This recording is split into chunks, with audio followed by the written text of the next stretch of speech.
Mr. Tommy, time to eat, buddy. Tommy. Tommy. Hey, Tommy, time to eat, buddy. Come on, Opie boy. Do you smell that?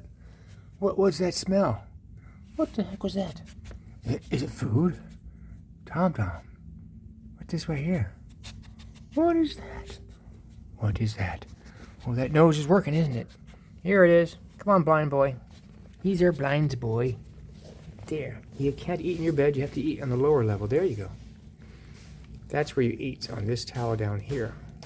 We don't want you eating in your bed, buddy, because you'll make a mess. Right, Tom. He's our little boy that was attacked by a dog, hit by a car, had to have his tail amputated. But he's a happy boy now. And because he can't see, what he does when he walks around the house, inside the house, he clicks. So he can hear where the clicking sound reflects off the walls and things and doors. So he knows where everything is. Isn't that smart?